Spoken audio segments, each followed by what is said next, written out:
Good evening, everyone. And tonight we're going to be talking about kind of a range of different inscriptions that we have that refer to Yehuda and Israel, um, all famous because of that, right? We're going to talk about how does it fit into a historical understanding of Israel or Yehuda in the Bible. In general, the inscriptions that we have don't create too much of a problem. When I was, a little baby scholar and I learned the Merneptah stele or stele, I think it's how you pronounce it. It was presented as, and that's way too early, but it actually can fit in pretty nicely into it's with a little bit of stretching. It can fit into chronology without too much of a problem. So let's start actually with that. So what I sent you, let me tell you where that is in our handout. So I sent you the translation of that from Pritchard. So that's in the handout that's labeled Merneptah stele. And it's at the bottom of the first page. And that's from Pritchard, Hymn of Victory of Merneptah, the Israel stele. And it's the important part for us. I mean, it's talking about him, about his victories. We have it here from the beginning. But if we turn to the second page,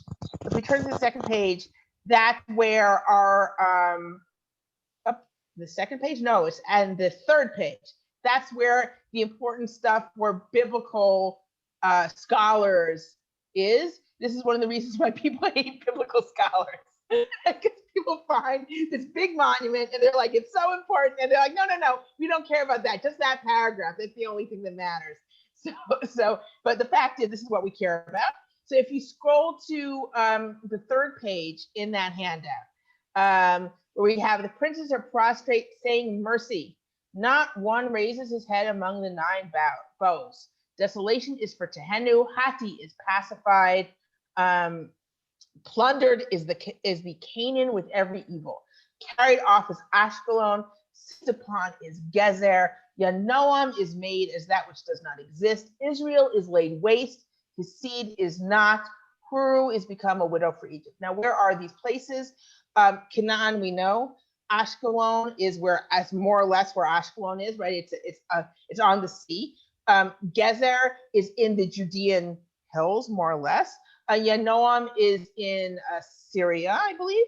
And then Israel is laid waste, his seed is not. Now, here we get to a certain amount of nitpicking, but interesting nitpicking. I'm going to share my screen with you for just a moment.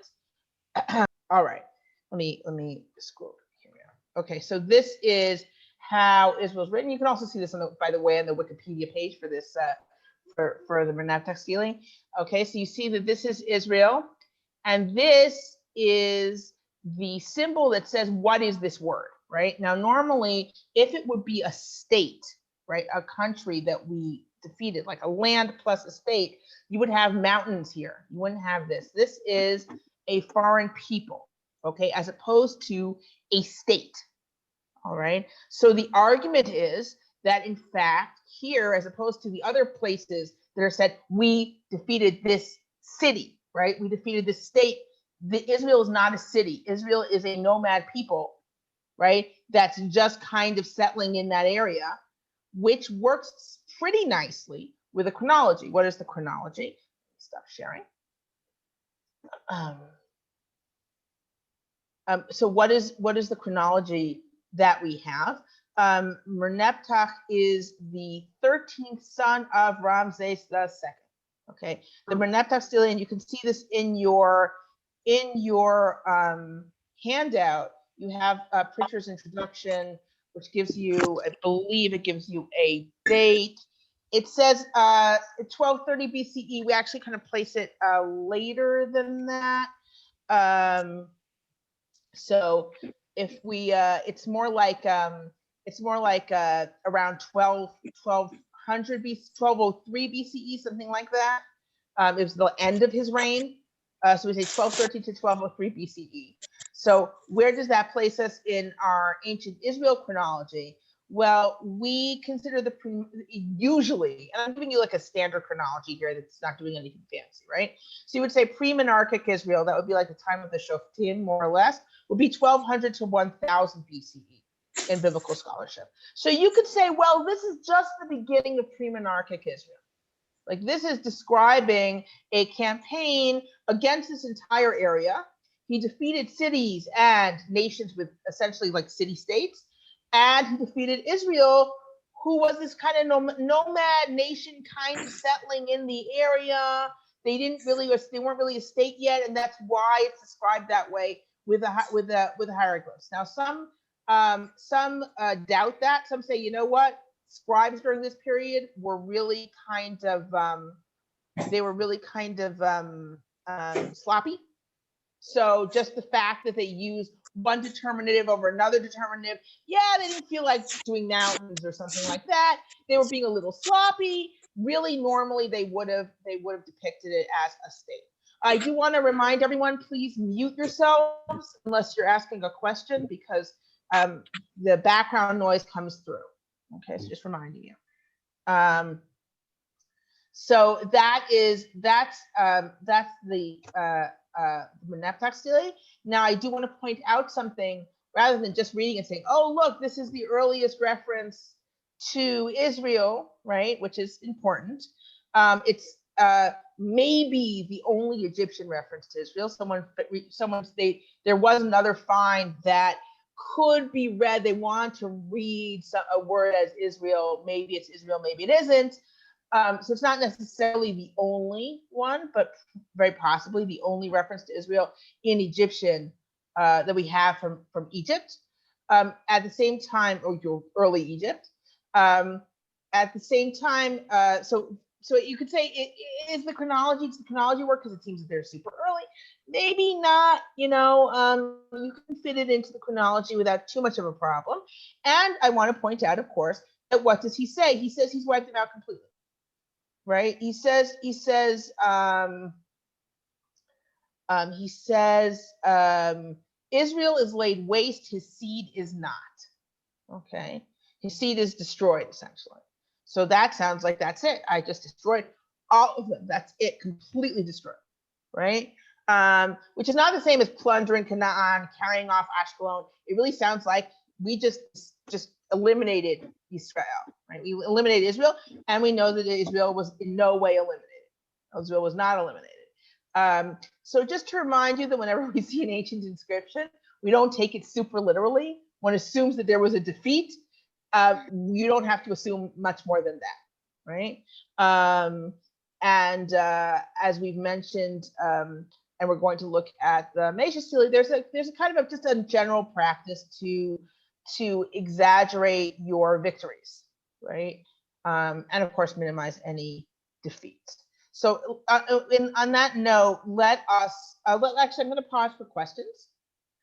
Okay, so what defeat of Israel described in the Tanakh can the reference in the stele be identified with? No, I don't think that is a problem, okay?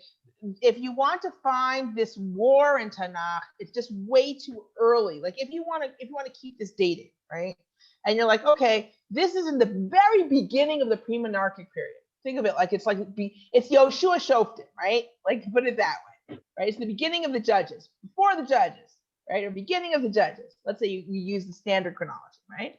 So in that case, we can't identify. You can't identify the war. You don't know what's going on, right? You can doubt it. Like I'm sure that the most I would say that in general, biblical scholars don't hold much with judges, or even Yoshua, even Joshua. They're not super into the historicity of either of those. So they're cool with it. They're like, yeah, whatever. There was a battle, Can we find it? We wouldn't. I don't think you would even have a record. Like if something like that happened right before the Shoftim, it's so early on. You're just not going to have a record. And this brings us to one of the questions that is constantly, there's this question of when does literacy reach all the people? At what point is it important to have everything written down, and is it being passed around? And that is the classic question that we have when we get to biblical texts.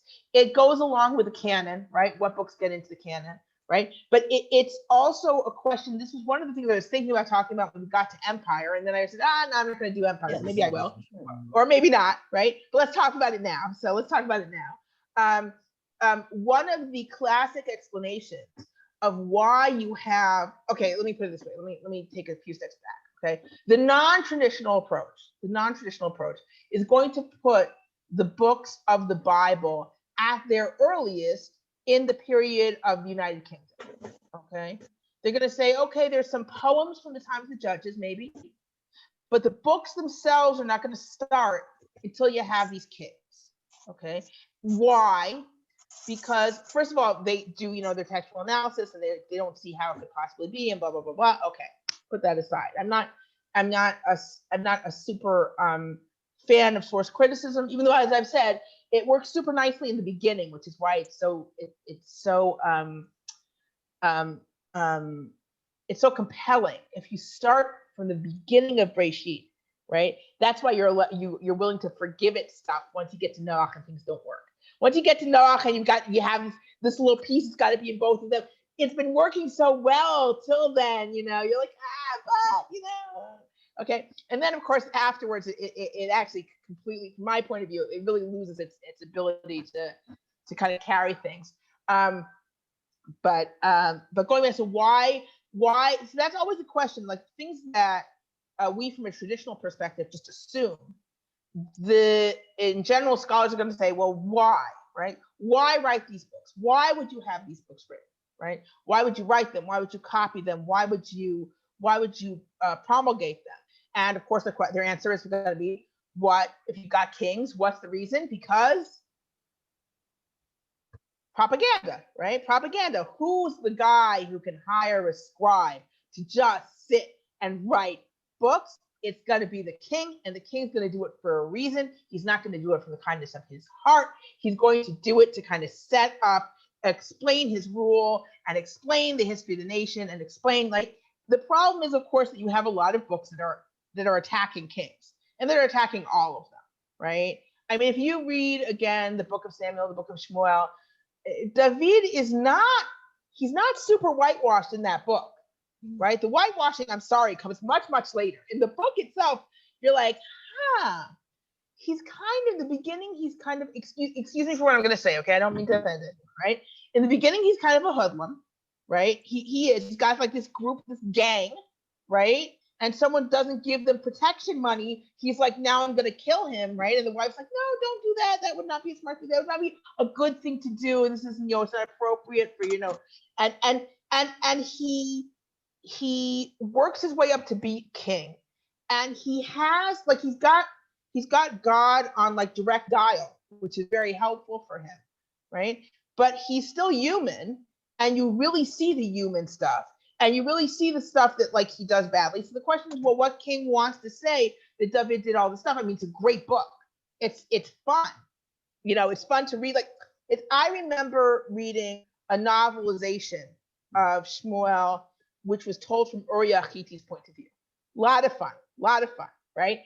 And with Uriah Hittite not knowing what's going to happen, he gives the letter to Yoav ben Tzeruiah, and he gives the letter, and Yoav's like, what did you do? Like, Yoav's trying to figure out what he did without telling him what's in the letter, right? Classic.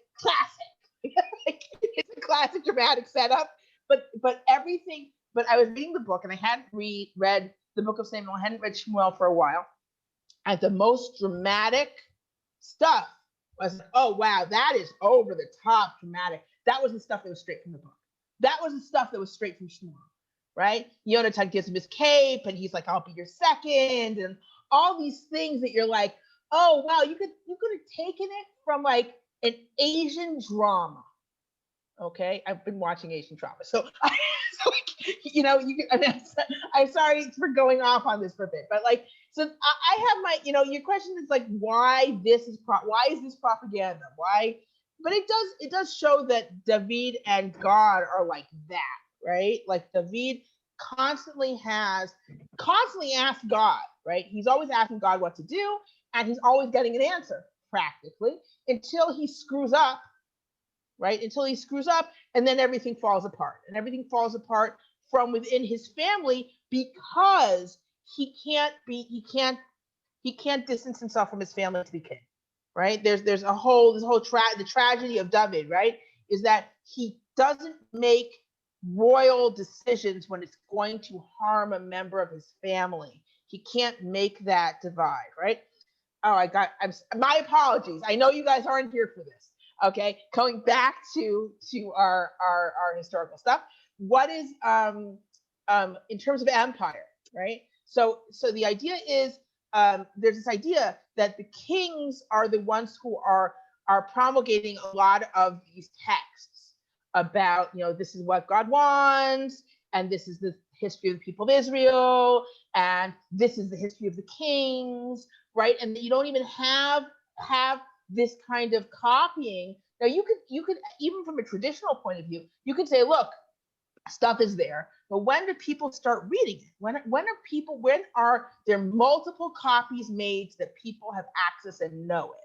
Now, at the same time, these stories, right, about leaving Egypt, all these sort of things exist outside of the text that we have. And we know this because sometimes they slip in again through a later book. So for example, Micha, right, and I've mentioned this before, Micha says, Moshe, Aaron, and Miriam led you out of Egypt, right? Those were the three people who led you out of Egypt, right? And that is a foundation of the whole kind of feminist reading, struggling with the text. What are they hiding from us, right? Because when you read that, and Micha's just like throwing it out there, he's not making a feminist statement. But Miriam is one of the three leaders. That's it. There were three people who led us out. Moshe, Aaron, and Miriam. Everyone knows this, right? Now, if you read Shemot, if you read Exodus, you're not going to say that Miriam's one of the people that led everyone out of Egypt, right? Miriam's actually kind of a problematic character. Right? She starts out fine, but then she gets problematic. So there are other stories going on besides what's actually written, what everyone is reading, quote unquote. Okay, but at any rate, so we wouldn't know why we do this whole thing because we wouldn't know too much about wars fought in the pre-monarchic period. Because who's writing them up is the question.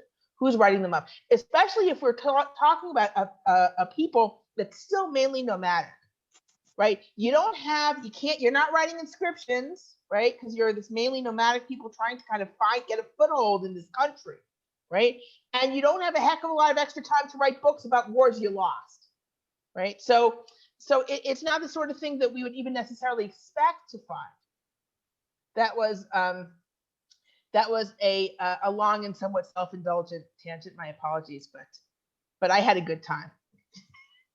Okay, so back to our texts. Okay, we're moving on now. Let's move on to our next next major one, which is the Mesha stele. Now we should we move on to Mesha or should we? Yeah, let's move on to Mesha. Because that way we're mainly staying for the most part chronological. Yeah, we are. We're being fairly chronological. So okay, the Mesha stele. Now I sent it to you in English, and you also have it in Hebrew. We have looked at it before. Okay, I'm going to read for the sake of time. I'm going to read it in English, but as I've mentioned to you before, and as you can see in your documents, you are perfectly capable of reading this and understanding it, right? If you know Hebrew, so you can just read this baby. Sorry, you can just read this text and just understand it because it's Moabite, which might as well be Hebrew. All right. Now there are certain interesting differences, and I've noted this before. What always jumps out at me is that to fight, as opposed to in Hebrew, where going to war, nilcham, is in which construction? This isn't a trick question. And what construction is nilcham? What binyan is it? It's nif'al, it's the passive. Okay, so when you go to war, you fight someone in Hebrew, it's in the past, right? In Moabite, okay, it's in the reflexive, right? You fight with someone, okay, which makes a lot more sense grammatically. I always wonder, what does it mean when you always say going to war in the past? Like, what is the, it doesn't, it's kind of a thing like, oh, I only fight when it's like forced on me, right? I never just go out to fight. But here we see a reflexive form of the same root. Okay, so let's, I'm going to dive in, I guess, in the English, and maybe we'll go back to some of the Hebrew to point out some interesting things. Okay. I am Mesha. Now I'm reading from your the text of the handout, Mesha Staley Moabite Stone translation from Pritchard. Okay. I am Mesha, son of Chemosh, king of Moab, the Dibonite. My father had reigned over Moab 30 years, and I reigned after my father, who made this high place for Chemosh in Karho, because he saved me from all the kings, caused me to triumph over all my adversaries. It's hard for me to read it and not look at some of the Hebrew stuff. I'm going to look a little bit at Hebrew here. As for Omri, king of Israel, he hung many years. For Chemosh, literally days. For Chemosh was angry at his land. Right. Note the explanation. Right. It's an explanation we should be used to. Right. Why were we defeated? Because Chemosh, our God, was angry at us. Right. That's why he was able to defeat us. For Chemosh was angry at his land, and his son followed him. And he also said, I will humble Moab. In my time he spoke thus, but I have triumphed over him and over his house, while Israel has perished forever. Again, we have that standard kind of over the top declaration. They have perished forever. Of course, they have done no such thing. And everyone knows they have done no such thing, by the way. Again, I've mentioned this before. Anyone reading this inscription, right, one knows darn well that there's a country right over the border there. That's Israel, right? They have not been completely destroyed, but you're supposed to kind of nod along. This is the way it's written. This is the genre. I have triumphed over him and over his house, while Israel has perished forever. Now Omri had occupied the land of Medeba, and Israel had dwelt there in his time, and half the time of his son Achav, 40 years. But Chemosh dwelt there in my time. Okay, in other words, I brought Chemosh back to this. Now this is the whole point of Arvot Moab. Arvot Moab, I mentioned this before. Biblically, why can Israel be in Arvot Moab? You're not allowed to conquer Moab, right? According to divine commandment, you can't conquer Moab. That's why we're so glad that the Amori conquered them first, right? So the Amori conquered that land first, and then we could conquer it from the Amori, right? That's what Yiftach argues, right? When he gets into a fight with, and he says, look, Chemosh gives you what he gives you, what Chemosh gives you, and our God gives what our God gives us. You lost to Sichon, you lost the Amori, tough noogies, then we conquered, now it's ours, right? That's his argument that no one on the other side is happy with. It's hardly a surprise. And here we see this is, after all, this is their ancestral land, right? That Israel is on, and so places that we kind of take for granted. And he says, I built Baal Ma'on, making a reservoir in it, and I built Karyaten. Now the men of God had always dwelled in the land of Atarot, and the king of Israel had built Atarot for them. But I fought against the town, and I took it and slew all the people of the town as satiation for Chemosh and Moab, right? To give, let Chemosh drink his fill, as it were. And I brought back from there Arel, his chieftain, dragging him before Chemosh and Kriot. And I settled there men of Sharon and men of Maharit. And Chemosh said to me, go, take Nevo from Israel. So I went by night and fought against it from the break of dawn until noon, taking it and slaying all 7,000 men, boys, women, girls, and maidservants. For I had devoted them to destruction for the god Ashtar Chemosh. Remember when we talked last time about the ethics in war and the way things were done in this period and in general in this area. And here you see this in general, like he's noting that he's killed absolutely everyone, including boys and little girls. Remember, we would normally take captive, and that's because it's God, right? He's dedicating it all to the God, right? That's his point in saying that he killed all of it, right? Killed everything, because normally little girls are worth money, but he didn't. He just killed everyone. And the king, and et cetera, et cetera, et cetera. He's going. But let me. I just missed the part where I wanted. Okay, here we are. We're right up to the point I wanted to say. I took from there the something of UK, in other words, of the Israelite God, dragging them before him. See that what he's talking about are the kelim, the vessels, right? In theory, it could be like, because if you say,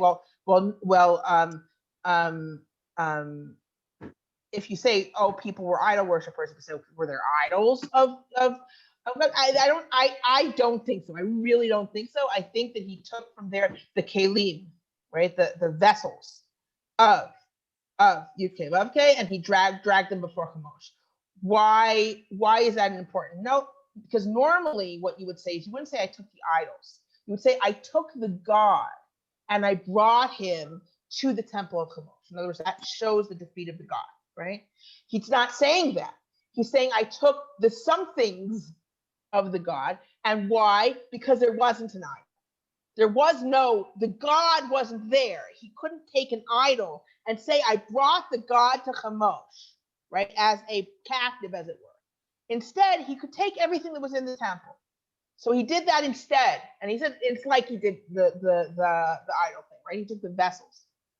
So here we see an interesting reflection. We know about Achav and Omri, and here he's talking about them. And it's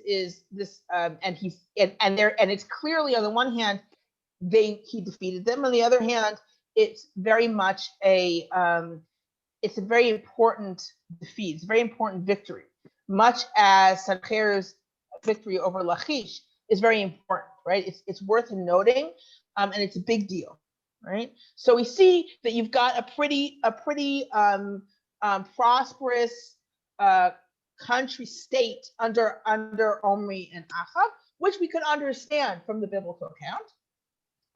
What dates do we have for Mesha independent of the mention of Omri? We have the king. We actually do date it based on that. We do. Sorry, was someone saying something? We date it because Mesha himself is mentioned in, let me get my Tanakh. Hold on. There we are. Okay. So Mesha is mentioned in Melachim Bet, that's 2 Kings.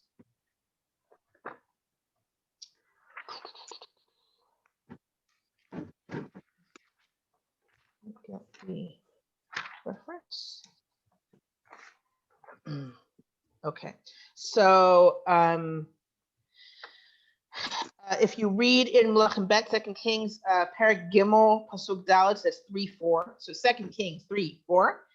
Umesha Melech Moab haya noked, ve'shiv l'melech Yisrael 100,000 karim u100,000 elim samer. All right.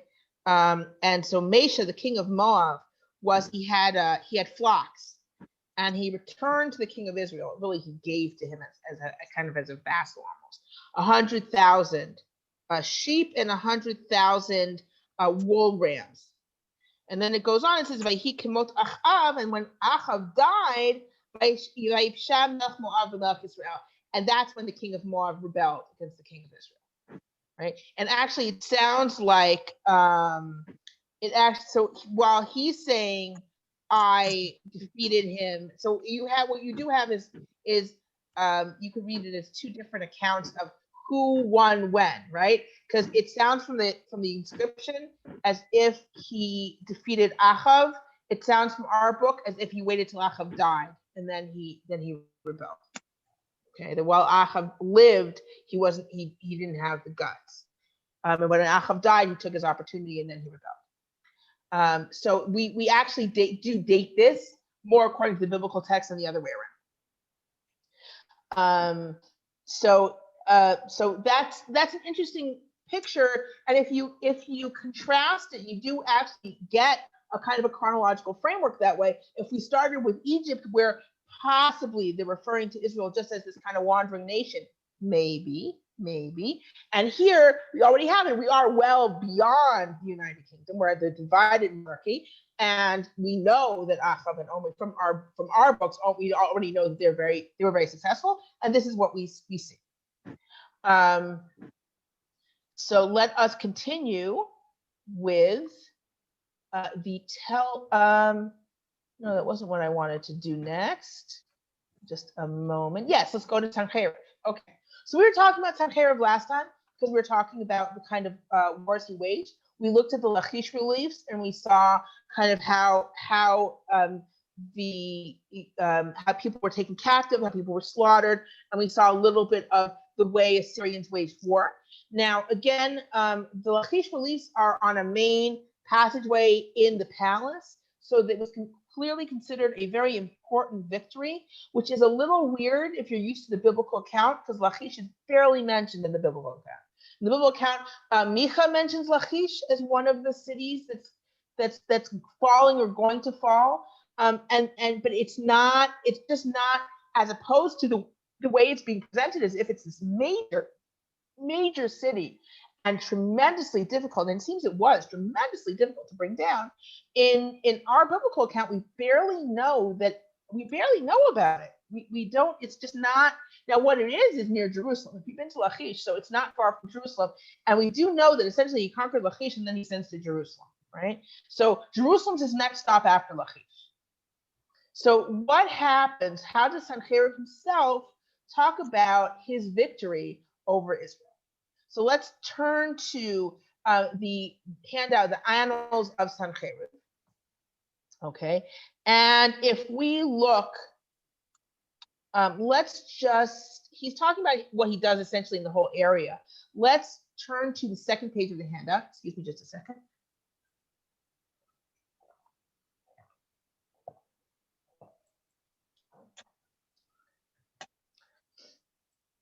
Okay.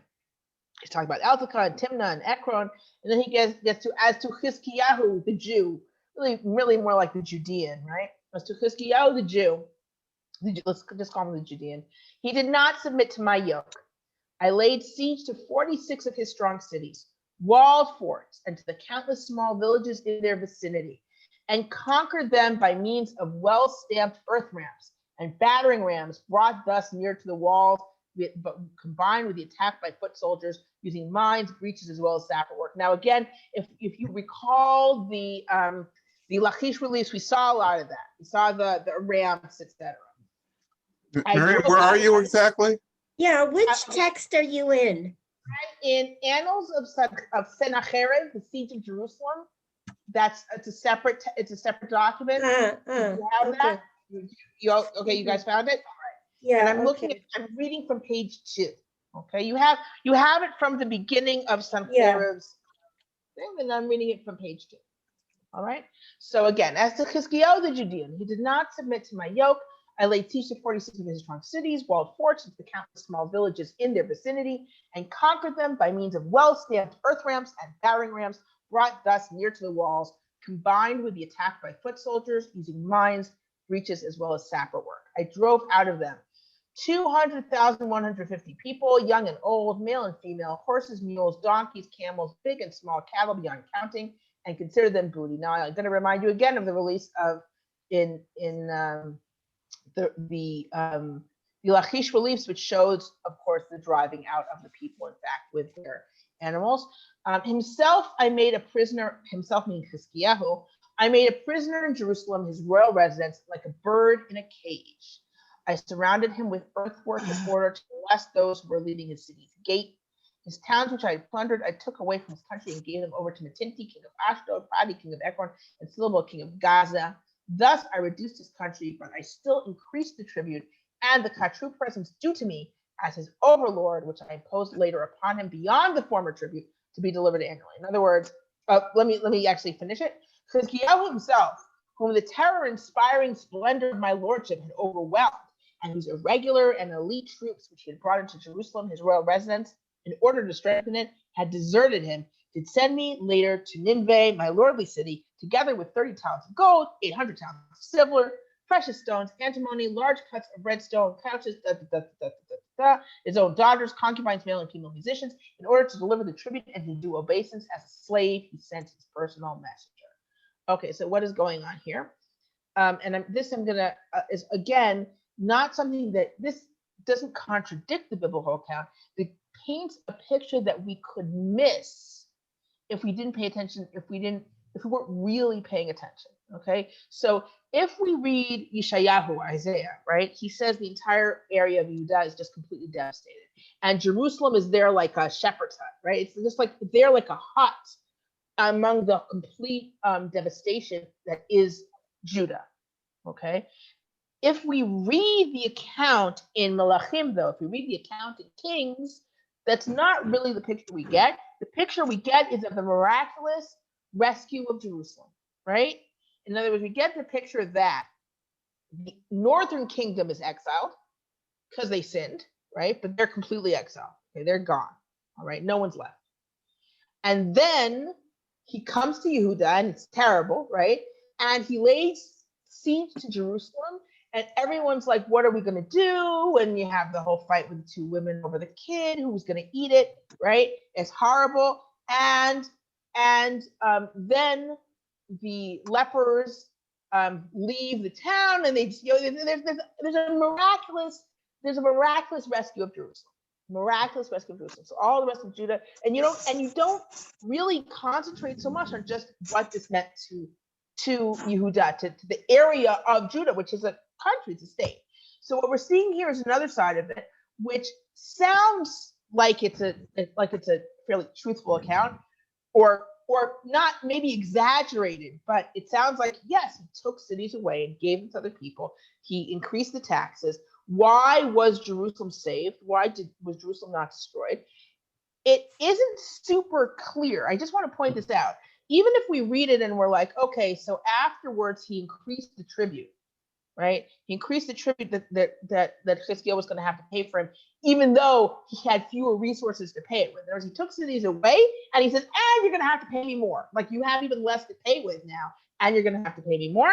And so that's a punishment for your rebellion. But normally the punishment for rebellion is having your city destroyed and be taken captive. That's the usual punishment for rebellion. And that's not what he got. Okay, so exactly what happened if he was trapped like a bird in a cage? Why'd you let him fly free? Right? Why did you settle for just extra ridiculously huge taxes and tributes, et cetera, et cetera? And we don't know. Could it have simply been a diplomatic decision, or did something else happen that we don't know? Right? So once again, you actually could reconcile this, and people have. You actually could reconcile this with the biblical account, even if you don't believe. Let's say you could believe in the miracle, or you could not believe in the miracle. You could say something happened, right? Something happened that defeated the siege. That somehow stopped the siege and defeated. Something stopped the siege. When normally, why didn't he take Jerusalem the way he took Lachish? Right? Why not? And he didn't. He trapped Chizkiah, and then he's like, okay, now you're going to pay me extra tribute.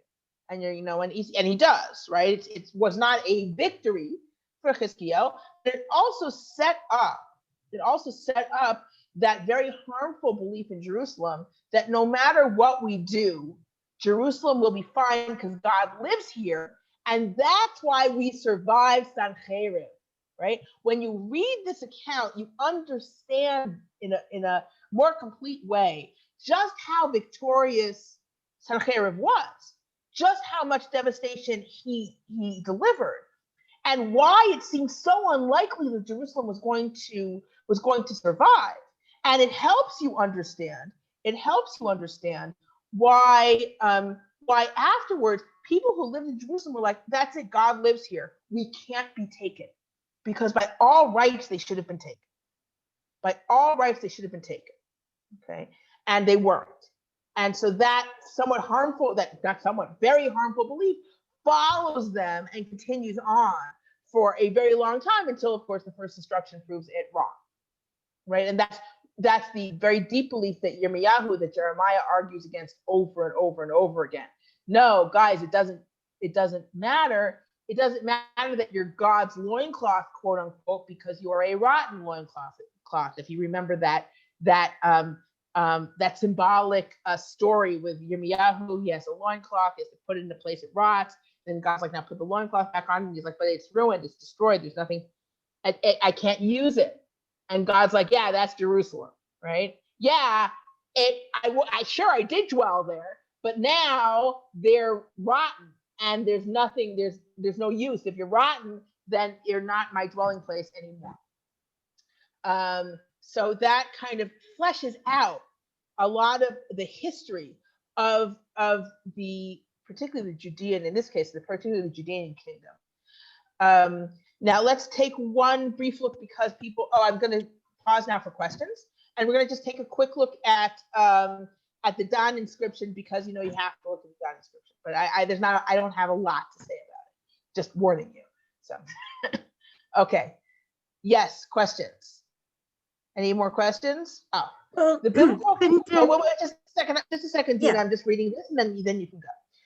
The biblical account describes a plague that decimated the Assyrian camp that doesn't have to be understood as a supernatural miracle by someone who doesn't opt to see it that way. Yeah, right. That is correct. You could absolutely. That is true, and it's described as miraculous, but you could say, well, I mean, it really is described as miraculous. It's described as this divine plague, but right. But you could say, well, it was a plague. I mean, that wouldn't be so weird for a bunch of soldiers who are dwelling in their own waste to have while they're watching a siege, and that could have happened. And then you could say, well, look at that. That is, and it's very easy to interpret that as miraculous if you're under siege. So yes, right. You could interpret it. You could say this happened. And we can interpret it as miraculous. It was interpreted as miraculous, but this was a historical event. And you could also see why Sennacherib would not say that, right? He wouldn't say, and then my soldiers got sick, right? He wouldn't mention that. Instead, he would talk about all the tribute he got from Christiel. So yes, good point. Dina, you had a question. Yeah. Are we still talking about the fact that the conqueror got all kinds of stuff out of Jerusalem, yeah, which maybe he couldn't have gotten from Lachish? It was a different kind of place, and but he could if he just broke in and robbed it. I mean, yeah. You can say I agree with you in terms of that's where the king is. So if he wants to keep this as a vassal state as opposed to just destroying it, then it makes sense for him to make a deal with the king. In other words, but why didn't he just do what he did with the northern kingdom, which was that he did run through it and destroy it? In other words, with the northern kingdom, he was like, okay, that's it, you're done, right? With Yehuda, he really devastated the countryside, and then he's like, oh, you know what? You'll you'll be my vassal, you'll stay my vassal, right? He didn't even do the I'm going to switch you with a puppet king thing, right? He's just like, you're going to be. I mean that maybe he saw it. This is just a guess. That he saw it as a source of income. Not just once, but going on, that he would get lots of stuff from this place. Yeah. I mean, I think you're right. I mean, I think that's the explanation. If nothing happened to stop the siege, that's the explanation. In other words, if nothing actually happened that made him retreat from siege, then that's the only explanation you can have. You say he made a diplomatic decision, a decision for like, look, I'm going to be able to get money from these guys for years to come. And Lachish wasn't where the king was, right? Here, this is where the king is. And then the king's going to commit that he's going to send me all this money and it's worthwhile.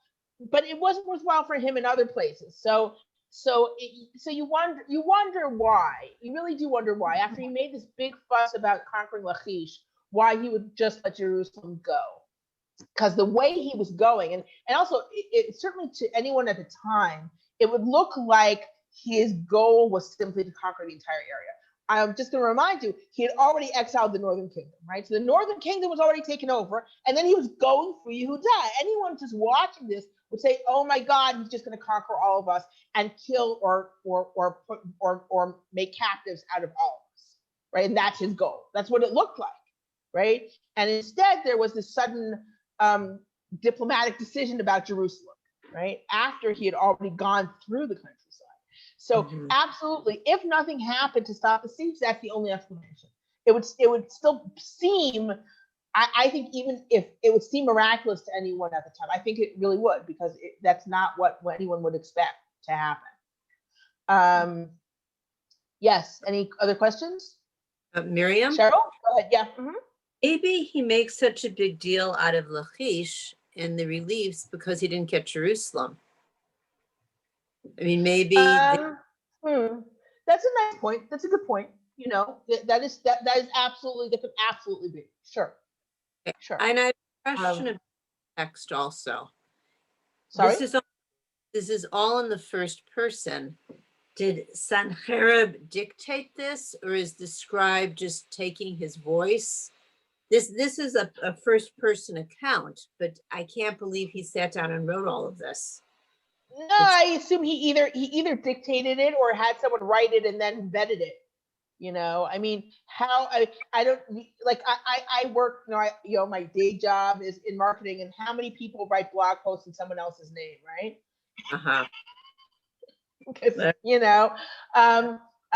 it's like, yeah, it's yeah, I mean, I would assume that he would dictate it, or someone would write it and vet it with him. That's what I would assume. I don't think he would sit down and write it. I'm trying to remember who the king was, who was very, very proud of reading and writing. The king was like, "I can read and write. I got it because I can read. I can read." Right? And it was hard. It was not an easy thing to read. If you're reading in cuneiform, it's not. If you're writing in an alphabet, it's not that big a deal. But there was I remember, an ancient Near Eastern king who was very proud of the fact that he could read. Very proud. And so I just don't remember which one. It was a known one. But it's a very it's a very strong first person voice. It's a very strong, definite voice. Whoever wrote that is what every ruler would do. I mean, that's a standard. The ruler says, "I did this and I did that." I'll remind you when in Shmuel, in the book of Samuel, right, when Yoav takes the city and he says to David, "Get down here because you've got to conquer it." Right? Like, we're about to take the city. David, get down here so you can be the one who conquers it, right?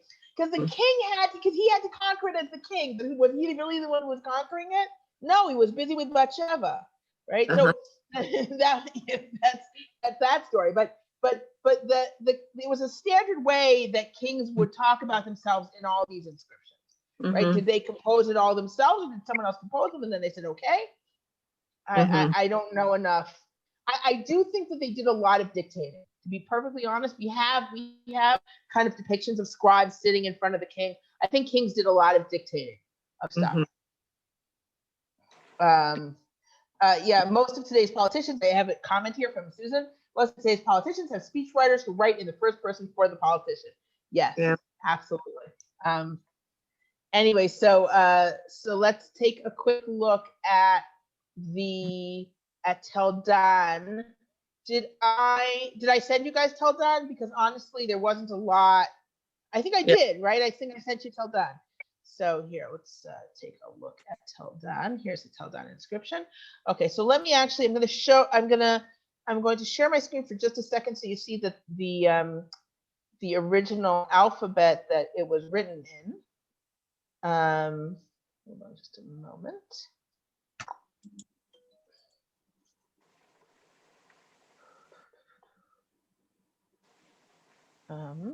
This is strange. Okay. For some reason, it's suddenly. Oh, here we are. Okay. There we go.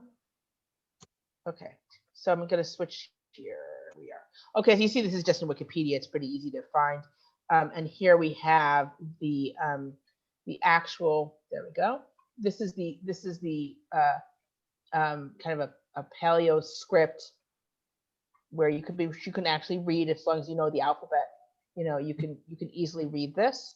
Now I'm going to switch back to the Hebrew. And if we look at, I gave you the Hebrew from Haktava Michtav. Okay, so he does this nice thing where he has the original and then he has the part with the nikudot, with the vocalization, so you can actually read it. All right. So here you have and I'm going to stop sharing because you have this. All right. Okay. So here you have an inscription found at Dan, and it seems to be from so we have Chazael, the king of Aram, right? And he's mentioned in, and you'll see in your handout, it mentions this. He's mentioned in Melachim Bet in 2 Kings, Yud Bet Yud Fet 12:18. So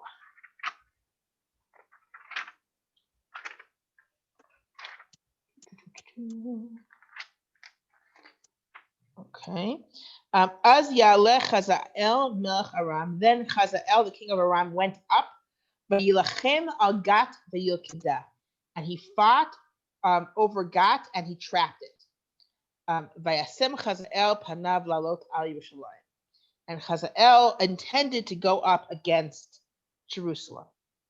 Okay, and so Yehoash pays him off. Yehoash, the king of Judah, there it's very clear he goes with all his treasure and he pays him off because he's so scared of Chazael.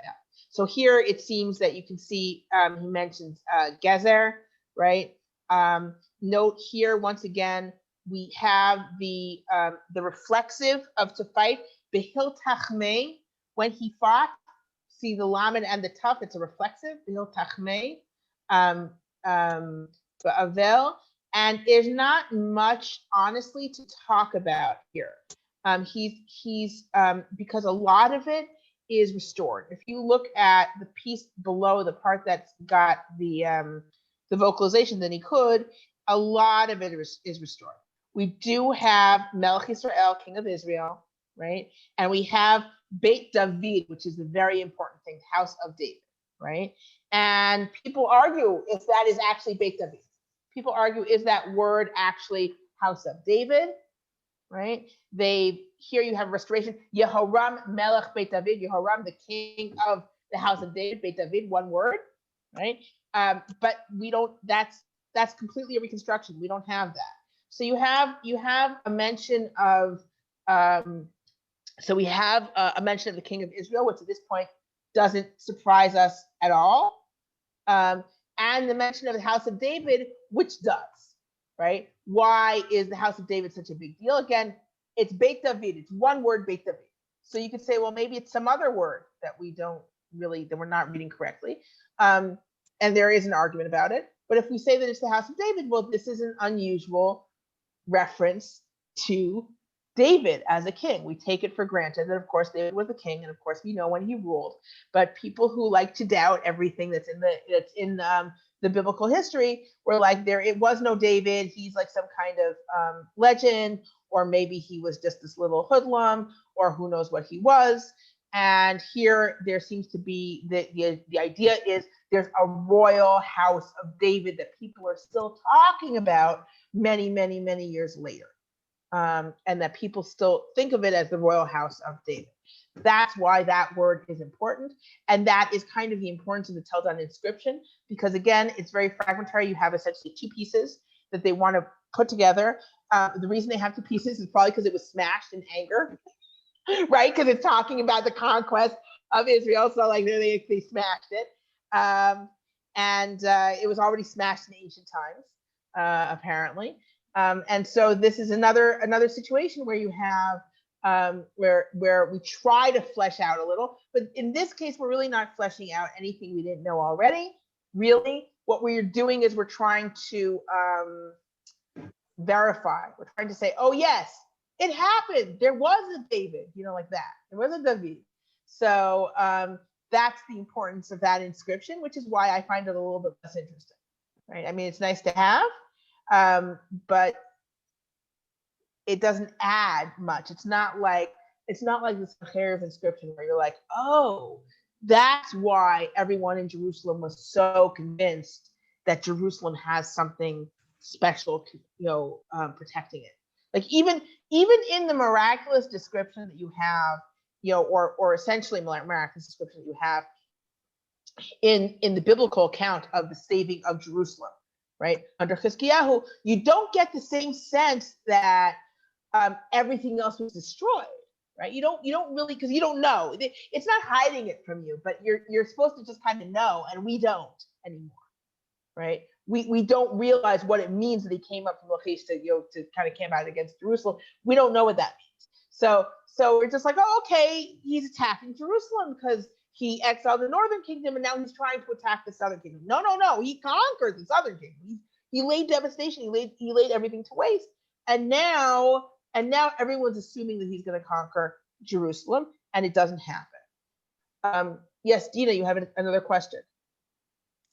Yeah. Do you believe the accounts of victories? That's a great question. I tend to, when they say I conquered this city, I tend to believe it. When they say I completely devastated this people or this country or this state till no one was left, I don't, right? Because we see that they do this all the time. They say this sort of thing all the time. And it doesn't seem to be, it doesn't seem to be true. I see Hillel wrote a question. It seems that there's a lot of material reconstructed here. Taldan, how do the scholars know what to postulate there? In this case, I actually did give you, and I gave you the original and also the vocalized one. The scholars don't agree with how you fill it in, right? That's why it's so important to remember how fragmentary it is. It's that it's a guess. It's a tremendous guess. I find the reconstructed part just a tremendous amount of guesswork, and people don't agree, just because there's so much guesswork involved. But you can say, okay, here's King of Israel. You can say this fits in nicely there. This works there, but there's so much of it that's just a guess, and that's meaningful that's being reconstructed there, and that's just one person's opinion. So there's the answer that I can give. Any other questions? Because we're coming up to our conclusion. Yeah, but Yes. we talked about the Mesha stela. Yeah. There's also, or although it's questionable, there also seems to be mention of Bet David and the Mesha stela, isn't there? Let me go back to it.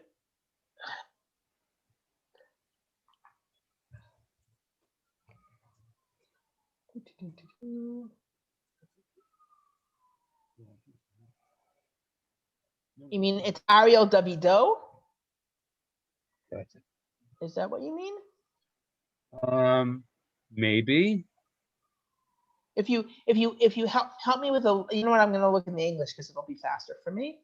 Hold on just a second. Let me take a quick look at the English. I know when the Mesha stela was first discovered, there was no notice of that. But after the discovery of the Teldan stela, they went back and said, "Hey, wait a minute! There's a similar Well, thing." maybe it's R.L. Davido because it was, the understanding was like here you have in Pritchard the translation is it's chieftain. So if you're saying is that, but I don't know why.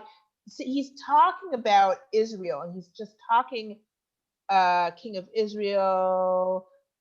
I don't know why he would mention unless RL, I don't, I don't know, unless RL is in the area of Yehuda, and then they want to say Davido is somehow connected to that being a Davidic city. I think that, I mean, if someone can Let me take a look and see. Let me take a quick look and just see what Shmuel Achitov says about that particular word, and see if he sees it also as some kind of something. What line are we? Ariel Davido is line 12. Okay, line 12. Kashet, he says, it's hard. He doesn't understand what it means. That's what that means. Here, near Eshev Shalom Haresh Davido David Shalom. Okay, this is what he's saying. This is what he says. I'll read it in Hebrew, then I'll translate. Ima kavanah l'tzela shel aryeh or l'chafetz acher. If if what he means is a statue of a lion or something like that, or a similar object, near Efshev Charlotte Paresh Davido David Shalom, then you can interpret Davido to be it's David. Kanireh yichasut chafetz zel David Melch Yisrael. Apparently, they attributed this thing to David, king of Israel. I don't know. I'm sorry. I just don't know how they get there, even grammatically, because it doesn't work. Because it's David. It's not that it belongs to David. It would be it's David, Davido, his David. It doesn't make any sense. And then he says, or it could be Doda, right? Like it's mate kind of thing, like Asherato, right? In other words, which would make a lot more sense, by the way. Dodo, you could do a lot more with, but Davido, I don't understand. I understand that people want to see David there. You'd have to do a little convincing for me to believe that is David there, because Ariel, his David, at a time when David's not alive, right? So there's no, and there's no mention of kingship. Beit David makes a lot more sense. House of David makes a lot more sense, particularly when a king who's interacting with the Davidic line, that he would make a reference to the House of David makes a lot of sense. This guy's only fighting Israel, it seems like. And he makes a mention to Ariel, which we don't know what the heck it is, and he says, it's David, the David that belonged to Ariel. What? Right? I mean, I'm sure someone has a good explanation. Like, I'm not saying that's the explanation that I just read, right? Which was not convincing to me personally. But there may be a more convincing way of reading David in that phrase that works grammatically that I don't know. But thank you for pointing that out. Yes. By the way, we are personal friends with Gila Cook, who is the woman who revealed the Bet David fragment in Tel Dan. She was digging there. Really? Yeah. Wow. This was in 1993. She was working with Avram Biran, who was at the time the world's oldest functioning archaeologist. He was approaching 90 years old and he was still working. Wow. And it was the end of the day. I mean, they had started digging at sunrise, like before 6 o'clock in the morning. And this was in the heat of the day. It was in the summertime. And I think it was like 2 o'clock in the afternoon. And he was a grumpy old man and he wanted to go home. And Gila was just shifting around in the dirt. And all of a sudden, she sees this Bet David looking her right in the face. And he says to her, Gila, what are you doing? I want to go home already. And says, Avram, come here. Let me make your day. That is really cool. That is cool. So I'm just going to give some kind of concluding remarks. So I think what we saw here was we kind of arranged. We saw some inscriptions that challenge us a little in terms of our chronology, even though frankly I don't think that they challenge us that much. Others that help us really fill in the history that it feels like we're just supposed to understand as a background for the biblical story, and others that frequently people use to point to say, look, it happened, or something like it happened.